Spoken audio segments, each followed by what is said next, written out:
नमस्कार दोस्तों आज की इस वीडियो में हम बात करने वाले हैं यूरोप के सबसे ज्यादा सैलरी देने वाले देश के बारे में। जी हाँ, आपको पता नहीं है तो मैं बता दूं दोस्तों कि इस देश का नाम है स्विट्जरलैंड। दुनिया का सबसे खूबसूरत देश भी कहा जाता है स्विट्जरलैंड को, और यहाँ जो है वर्कर्स को सबसे ज्यादा सैलरी भी मिलती है दोस्तों। One of the wealthiest countries में से एक है दोस्तों लग्जमबर्ग, स्विट्जरलैंड। ये जो है एक ऐसी कंट्रीज हैं जो कि ऐसे मतलब ऊपर नीचे होती रहती हैं द वेल्दीएस्ट कंट्रीज के लिस्ट में। ठीक है, यहां पर अगर आप काम करने जाना चाहते हैं तो मैं आपको बता दूं दोस्तों कि एक कोटा सेट किया जा रहा है स्विट्जरलैंड गवर्नमेंट द्वारा कि भैया अगर आप जाते हैं तो आपके पास इतने वीजा ऑप्शंस हैं ताकि आप इन वीजा के जरिए जो है, इन वीजा के तहत जो है वीजा लेकर के काम कर सकते हैं स्विट्जरलैंड में।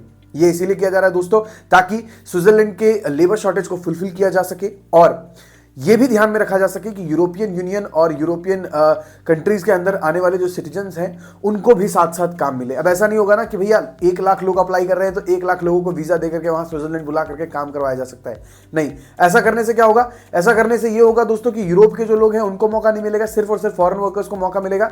इससे यूरोपियन यूनियन की इकोनॉमी को गिरने में देरी नहीं लगेगी। ठीक है, वहां के लोग जब काम नहीं करेंगे, वहां के लोग जब अनएम्प्लॉयड बैठे रहेंगे तो ऑब्वियसली इकोनॉमी नीचे की तरफ जाएगी। इसीलिए पहले लोकल लोगों को ज्यादा वो दिया जाता है दोस्तों तवज्जो, उसके बाद जो है फॉरेन वर्कर्स को तवज्जो दिया जाता है। तो आज मैं आपको जो है इसी वीजा कोटा के बारे में बताने वाला हूं। अगर आप स्विट्जरलैंड जाना चाहते हैं तो आपको मौका मिल सकता है। कुछ वीजा कोटा सेट किए गए हैं दोस्तों, उस वीजा कोटा के तहत आपको जो है अप्लाई करना है और आपको जो है स्विट्जरलैंड जाकर के लाखों रुपए कमाने का मौका मिल सकता है। आप 5 लाख रुपए महीने तक के भी कमा सकते हैं अगर आप सही जॉब के लिए अप्लाई करते हैं। तो यहां पर आप देख सकते हैं लिखा हुआ है Switzerland x tends work visa quotas for foreign workers in 2025। मतलब कि 2025 में आने वाले साल में जो है दोस्तों वर्क वीजा कोटा को जो है बढ़ाया जा रहा है स्विट्जरलैंड की तरफ से। यहाँ नीचे की तरफ आएंगे और मैं आपको सारी की सारी जानकारी बताऊंगा एक एक करके दोस्तों। यहाँ लिखा हुआ है Switzerland has announced plans to extend its current work visa quotas for foreign workers in 2025 reflecting the country's commitment to addressing labor shortages in key sectors। कुछ सेक्टर्स हैं जिसमें लेबर शॉर्टेज को एड्रेस करने के चक्कर में जो है ये कोटास बढ़ाए जा रहे हैं। ठीक है, पहले जो कोटा सेट किए गए थे दोस्तों उस कोटास को जो है मतलब नंबर को जो है बढ़ाया जा रहा है ताकि ज्यादा लोग अप्लाई करें, फॉरेन वर्कर्स ज्यादा से ज्यादा अप्लाई करें, और कुछ एलिजिबिलिटी क्राइटेरिया को भी आसान किया जा रहा है दोस्तों ताकि ज्यादा से ज्यादा एप्लीकेंट्स जो है स्विट्जरलैंड के वीजा के लिए अप्लाई करें दोस्तों। अभी क्योंकि स्ट्रिक्टनेस बहुत ज्यादा है तो लोग अप्लाई नहीं कर पा रहे हैं, और अप्लाई कर भी रहे हैं तो रिजेक्ट हो जा रहे हैं। तो इस चीज पे भी जो है ध्यान दिया जा रहा है। ठीक है, ये लिखा हुआ the Swiss federal council revealed that up to 8500 highly skilled workers from non-EU countries will be eligible to work in Switzerland under the same quota system as 2024। करीब 8500 लोगों को जो है काम करने का मौका मिल सकता है, और ये 8500 लोग जो हैं यू नेशन के बाहर के होंगे, यानी कि नॉन ईयू कंट्रीज के होंगे। जो यूरोपियन यूनियन के बाहर की कंट्रीज हैं उन कंट्रीज से अगर आप अप्लाई कर रहे हो तो 8500 कोटा सेट किए गए हैं हाईली स्किल्ड वर्कर्स के लिए, जिसमें आप हर तरीके का काम कर सकते हैं दोस्तों। यहाँ पर की वर्क वीजा कोटा के बारे में बताया जा रहा है 2025 के लिए, वो बताया जा रहा है दोस्तों। इसमें 4500 सीट्स जो है बी रेजिडेंस परमिट्स के लिए होंगे, यानी कि जो लॉन्ग टर्म स्किल्ड वर्कर्स होंगे उनके लिए होंगे दोस्तों, और बाकी 4000 जो कोटा सेट किए गए हैं वो L short term residence permits के लिए होंगे। जो टेम्पररी एम्प्लॉयमेंट नीड्स के लिए वहां जाएंगे, 6 महीने 9 महीने 1 साल के लिए वहां जाएंगे, उनके लिए जो है 4000 सीट्स या फिर 4000 कोटास को सेट किया गया है। This decision aims to support businesses struggling to fill critical roles, ensuring continued access to talent from outside the European Union and European Free Trade Association। यहाँ पर बताया जा रहा है कि भैया ये डिसीजन इसीलिए लिया गया है ताकि बिजनेस को सपोर्ट किया जा सके, क्रिटिकल रोल्स को फिल किया जा सके, और लगातार एक्सेस किया जा सके टैलेंट्स को, यानी कि फॉरेन वर्कर के टैलेंट को यूरोपियन यूनियन के बाहर से हमेशा एक्सेस किया जा सके, और उनकी मदद से जो है अपनी इकोनॉमी ग्रो करते रहें स्विट्जरलैंड गवर्नमेंट। इसीलिए जो है ये डिसीजन लिया गया है दोस्तों। यहाँ पर नीचे की तरफ आएंगे तो और भी आपको चीजें दिखाई गई हैं।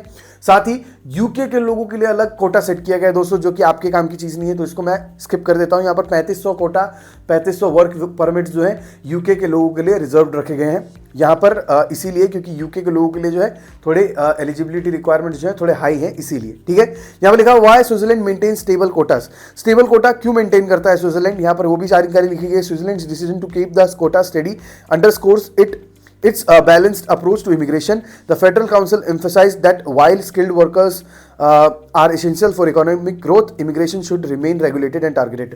यहाँ पे लिखा हुआ है कि भैया कोटा इसीलिए सेट किया जाता है ताकि भैया सारी की सारी चीजें जो है रेगुलेशन में रहें, टारगेटेड रहें। ठीक है, अब इमिग्रेशन ठीक है जरूरी है इकोनॉमिक ग्रोथ के लिए, लेकिन ऐसा भी नहीं है कि भाई मैंने शुरुआत में जो बताया 1 लाख 1.5 लाख 2 लाख लोग जो है अप्लाई करें और सबको वीजा मिल जाए। नहीं, इसीलिए कोटा सेट किया जाता है कि भैया फॉरेन वर्कर्स की जरूरत है, लेकिन फॉरेन वर्कर्स की लिमिटेड अमाउंट में जरूरत है, टारगेटेड रेगुलेटेड तरीके से जरूरत है। ऐसा नहीं कि जो आ रहा है आने दो, ऐसा नहीं होगा। ऐसे होने से क्या होगा, फिर भाई रिफ्यूजीज बढ़ जाएंगे स्विट्जरलैंड में, और मतलब बिना मतलब के लोग अनएम्प्लॉयड बैठे रहेंगे। इससे कोई फायदा नहीं होगा, इससे स्विट्जरलैंड की इकोनॉमी गिरेगी, बढ़ेगी नहीं।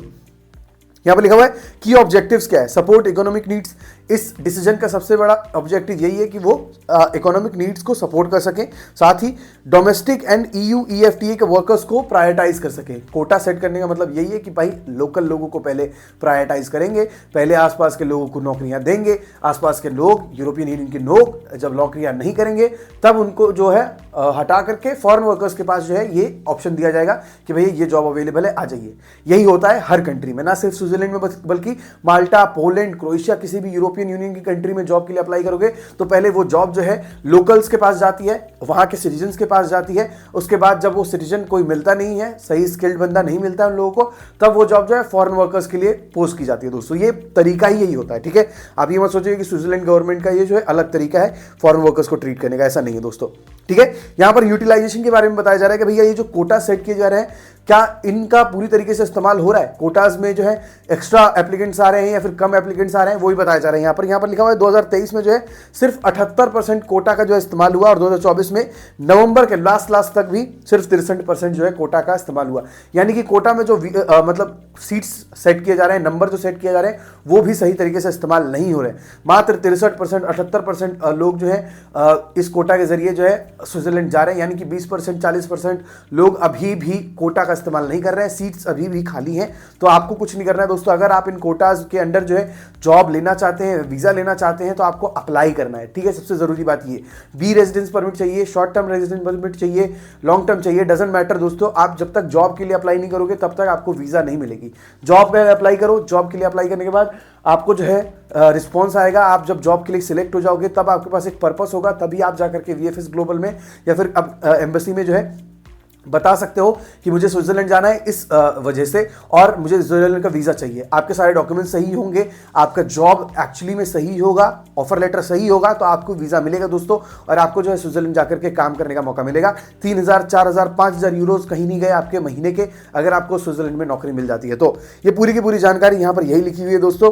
अगर आप भी स्विट्जरलैंड जाना चाहते हैं तो जॉब्स के लिए अप्लाई करना चालू कीजिए आज से ही। मैं आपको बता दूं दोस्तों, अलग अलग वेबसाइट्स अवेलेबल है, आप अपनी स्क्रीन पर देख सकते हैं। कुछ वेबसाइट्स है स्विट्जरलैंड की जॉब्स के लिए, जिन वेबसाइट्स पे जाकर के आप जॉब्स ढूंढ सकते हैं और अप्लाई करना चालू कर सकते हैं दोस्तों। साथ ही अगर आप अप्लाई कर रहे हैं तो याद रखिएगा कि जॉब डिस्क्रिप्शन पढ़िएगा, सही तरीके से अप्लाई कीजिएगा, सही डॉक्यूमेंट्स के साथ अप्लाई कीजिएगा दोस्तों, सही CV कवर लेटर के साथ अप्लाई कीजिएगा। CV कवर लेटर अगर आपके पास नहीं है तो नीचे दिए गए व्हाट्सएप नंबर पर हमें कॉन्टैक्ट कीजिए, हमसे अपना CV कवर लेटर बनवाइए और जॉब्स के लिए अप्लाई करना चालू करिए दोस्तों। 1500 रुपये हमारा चार्ज है, उसमें CV कवर लेटर के साथ साथ आपको थोड़ी गाइडेंस भी देंगे, जो कि आपके स्विट्जरलैंड में नौकरी पाने में बहुत मदद आएगी दोस्तों।